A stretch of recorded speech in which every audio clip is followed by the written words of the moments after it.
అలా అడగలేను. నా వల్ల కాదు.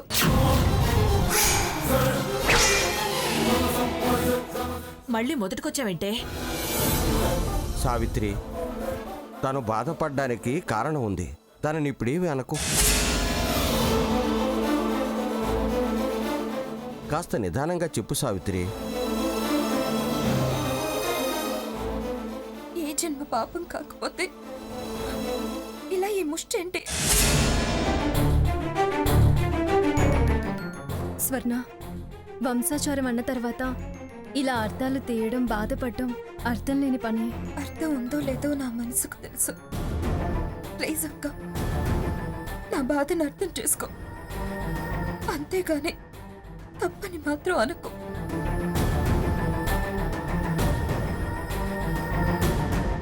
స్వర్ణ, మనలో మనమేగా, ఎందుకు అలా బాధపడతావు? రేపు నీ కొడుకుతో నువ్వు కూడా ఈ కార్యక్రమం చేయించాలిగా. అప్పుడు గాని నేను అర్థం కాను. నేనా?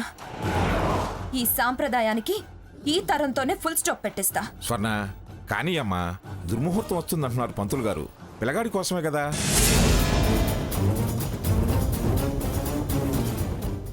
అమ్మా, అట్టే సమయం లేదు, త్వరగా తీసుకోండి. కానివ్వండి.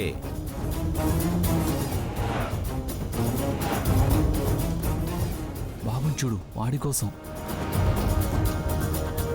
అడుగు స్వర్ణ. నేను అంటాను నీకోసం.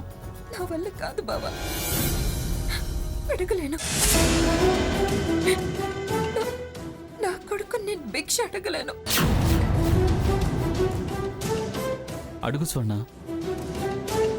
ఏ నోమునో చిందో, ఏ పూజ చేసిందో, పరమేశ నీ వరము పొంది కురిసింది ఈ కన్న తల్లి, తన శ్వాసతో బంధమల్లి.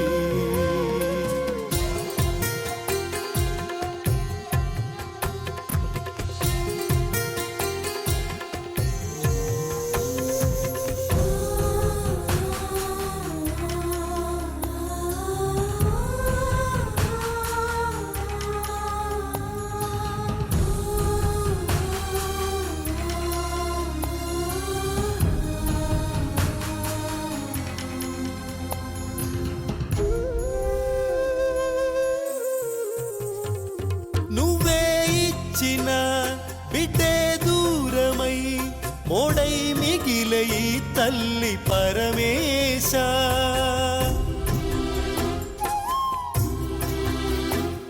తల్లి కళ్ళలో పొంగే గంగతో గుండె తడిసిపోలేద జగదీశ.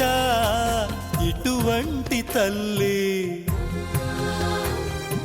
నీకుంటే ఈశా, తెలిసేది నీకు ఈ తల్లి ఘోష. నీ కన్ను అది చూడదా,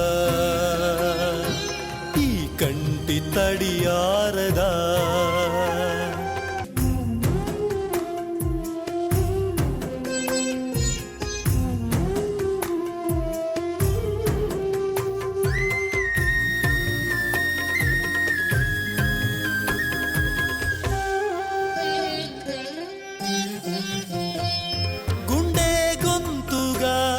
అమ్మారానే మాటే తనకు చాలయ్య మహదేవా,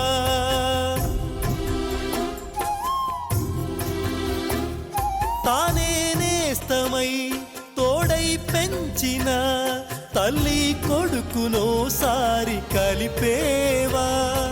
చనుబాల తీపి తెలిసుంటే ఈశా, కనుగొందువేమో ఈ పేగు భాష. చెప్పమ్మ నువ్వు పార్వతీ, అమ్మంటే ఓ భారతీ.